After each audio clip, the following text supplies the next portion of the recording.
Doutor Moacir, eu soube que o senhor está na linha de frente, né, dos casos que chegam ao hospital, certo? Eu queria que o senhor relatasse um pouquinho do que tem sido ver todo esse movimento desde que o número de casos vem aumentando no Brasil. Eu acho que, particularmente, aqui no hospital, a gente vê que está aumentando, assim, progressivamente o número de casos, né? Tanto na internação nas alas, né, nas enfermarias, né, como nos pacientes de UTI. Então, o que a gente está vendo, né, de forma nacional, aqui também a gente vê que isso daí vem acontecendo também, né? Então, é um aumento, assim, progressivo.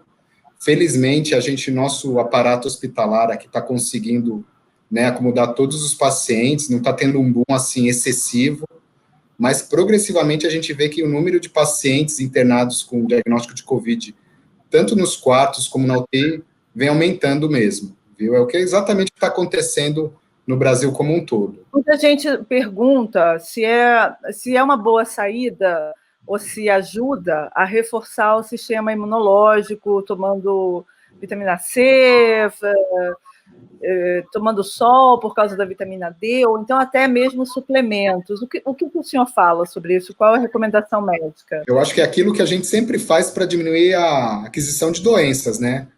Um sono adequado, uma alimentação adequada, diminuir o estresse, que é basicamente nos mundos de hoje é quase impossível, mas eu acho que assim, que a orientação fundamental é uma alimentação adequada, balanceada. Mesmo vitamina C não tem ainda efetividade, o que vem saindo em relação à vitamina D ainda são estudos preliminares, que também ainda a gente não sabe se tem benefício ou não. Então, na verdade, isso aí são estudos muito iniciais, não dá para a gente falar que esses elementos, vitaminas, vão ajudar a prevenir ou ter um quadro mais leve do vírus. Qual é a medicação que vocês têm dado para eles? É essa medicação que está se falando, cloroquina e outras? Quais são as medicações? Geralmente, quando o paciente interna, a gente acaba utilizando a hidroxicloroquina com azitromicina. A gente está fazendo um estudo aqui no Einstein, né, de acordo com o Ministério da Saúde, tanto, né, tem um estudo randomizado mesmo, justamente para testar essas medicações se elas são efetivas, né? Então, nos pacientes graves também a gente usa a hidroxicloroquina com a azitromicina nos pacientes mais graves. Até saiu uma diretiva do Ministério da Saúde orientando que possa ser usada essas medicações nos pacientes graves mesmo, justamente pela necessidade, pela gravidade desse paciente, que é off-label mesmo. Mas então são para os graves, né? Para aquelas pessoas que estão com sintomas leves. Não, a ideia é não utilizar, visto que essas medicações não têm estudos grandes, né? Estudos que comprovem a utilização.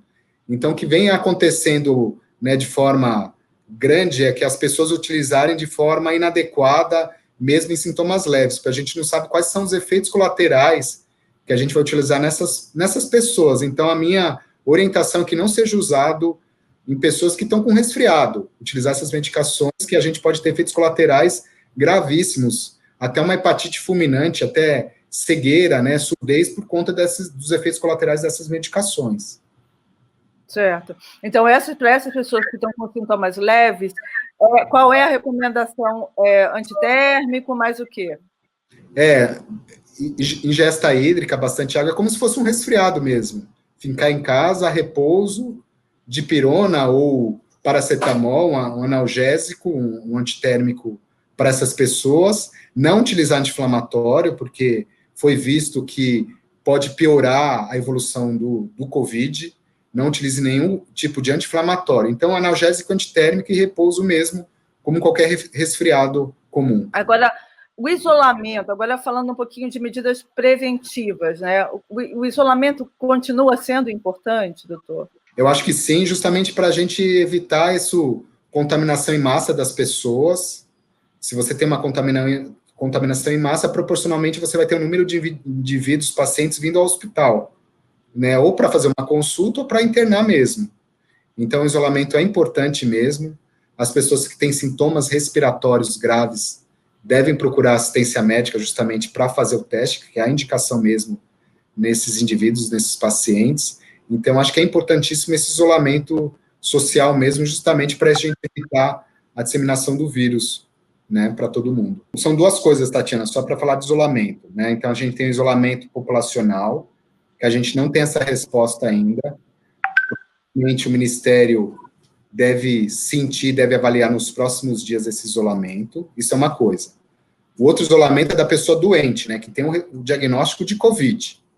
Geralmente, quanto tempo essa pessoa que tem um diagnóstico deve ficar isolada para evitar transmissão para a comunidade? Geralmente, o que acontece? A doença, ela começa a você ter doença, geralmente no quarto ou no quinto dia, quando você entra em contato com outra pessoa, que é positiva, né? Geralmente, a doença, ela tem você tem sintomas clínicos, quadro clínico, em média, 8 a 9 dias, né? Geralmente é isso que acontece. Então, quando você termina esses sintomas, geralmente, você tem que ficar mais 14 dias em casa. Estou falando da pessoa doente mesmo. Ah, ok. Da pessoa doente. Então, são dois cenários, né? Então, aquela pessoa que está em casa, que foi a orientação do Ministério da Saúde, essa resposta a gente não tem, então vai ser nos próximos dias que o Ministério vai avaliar, né, o ministro com a equipe técnica dele, então essa resposta a gente não sabe. E o paciente doente mesmo, geralmente, a média de isolamento para evitar a contaminação de outras pessoas é 14 dias. Geralmente é isso que a pessoa vai ficar em casa isolada, vamos dizer assim. Ok, doutor, Maci, muito obrigada.